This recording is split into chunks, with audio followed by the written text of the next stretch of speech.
My job is to make your meeting rooms better. And so, on the off chance that any of you have had any problems in any of our meeting rooms in the last 5 years, I apologize.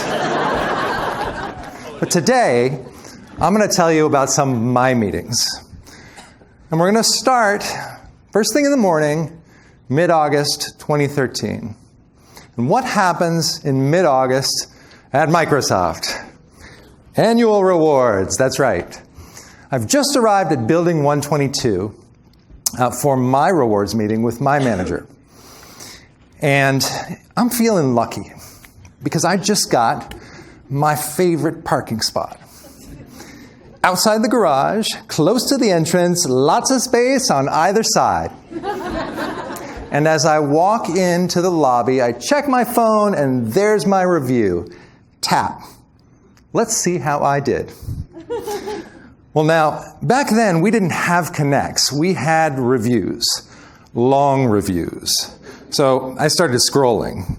You see, at the very bottom of the review, there was a number. And that number was your score. Scrolling, scrolling. The best you could do was a 1. And that's what I was used to getting. Scrolling, scrolling. This was my first year in a new role, though, so I thought a 2 might be more likely. Scrolling, scrolling. Maybe a 3. Scrolling, scrolling, and there it was. I got a 4. And you do not want to get a 4.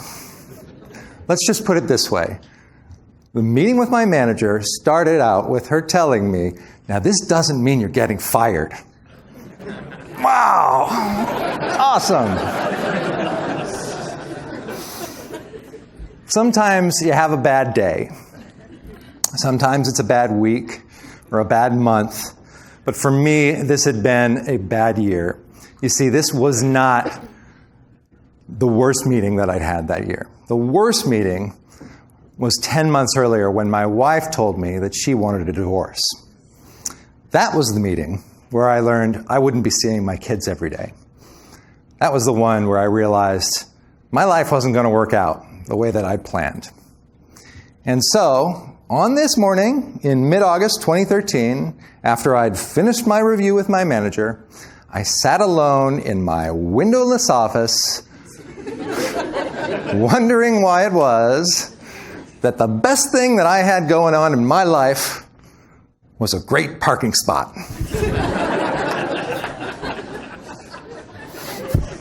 Fortunately, I had the best kind of manager. She held me accountable while at the same time, she really believed in me. And so, in addition to not firing me, she got me a great coach. And that was a really interesting meeting. I sat down, and the first thing he says is, so what the heck did you do that you're stuck talking to me here today? And I told him about my really horrible, not good year. And he thought, and he said, okay, I think I can help you. But first I want you to do one thing for me. The next time you're in a meeting, when someone says something to you, before you respond, I want you to say the following. Let me make sure I understand what you're saying. And then you're going to paraphrase back what you heard, and you're going to ask if you got it right. Now, here's the rule. You can't go on until you get a yes. Not a yes, but, not a yes, and a yes. Anything else, and you stop, you listen some more, and you start the whole process over again. Got it? And I said, got it. Sounds easy enough. I'll see you again in 2 weeks. And he said, good. Do that 200 times, and then you can come back. Nice chatting with you. And that was the end of that meeting. And I said, wow, okay. Well, let's see how this goes. So I met with Karen, our user researcher, about our new room systems. And those were the precursors of the ones you see all over campus today. And she said, you know, Matt, people think it's magic, when you can join a meeting with just one touch. And I said, I know, isn't that so cool? And she said, yes, except no.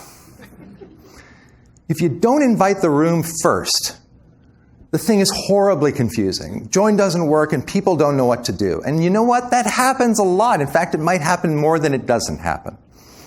And I wanted to tell her, oh, come on. These systems solve so many problems. Can't we expect users to learn to use them the right way? But instead, I thought of my coach and I smiled and I said, let me make sure I understand what you're saying. Then I met with Sean, our IT manager in San Francisco. And he said, dude, these systems are so cool, we are definitely putting one in my GM's conference room. And I said, no. We want you to put one in every conference room.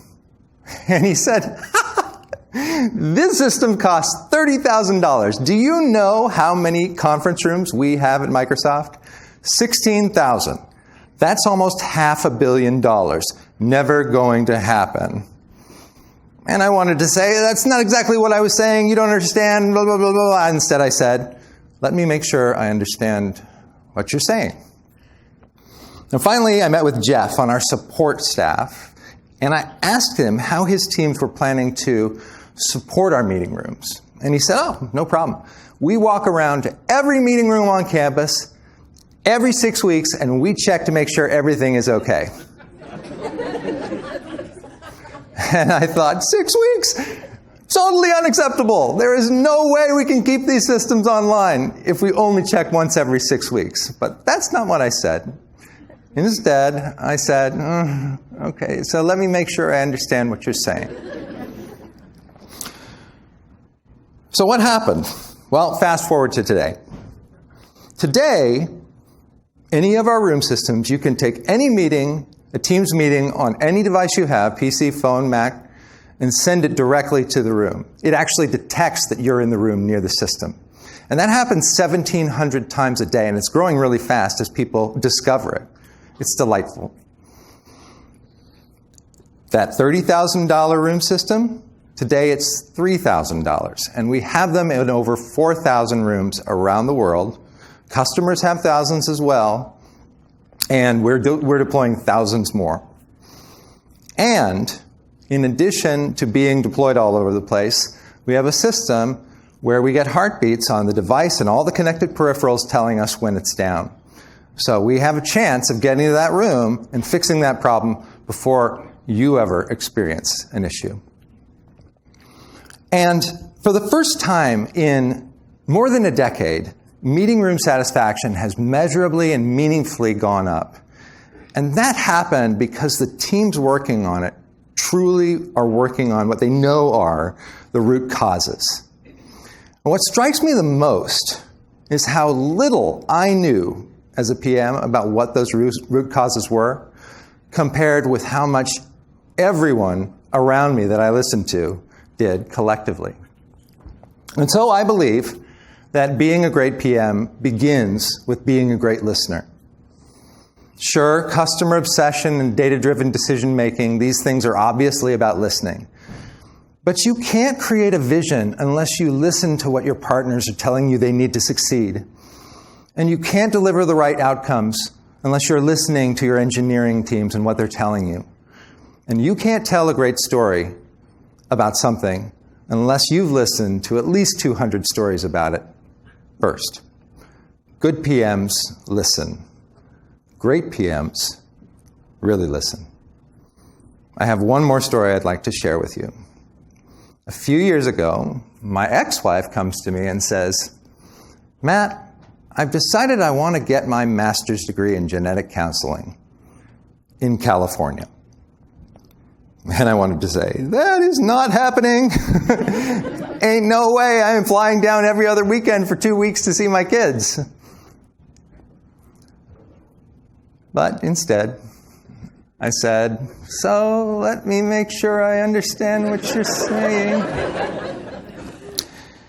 And turns out all of those trips actually weren't all that bad. In fact, they were kind of fun. And most importantly, My ex-wife and I get along great. In fact, she lives now, after having finished a degree, just down the street. So close that our kids can walk back and forth between the houses. Of course, the other day my son comes to me and he says, "Dad, I forgot my iPad at Mom's. I need a ride." So I paused, thought of my coach, took a deep breath, and I said, "Are you kidding me? It is literally 2 blocks."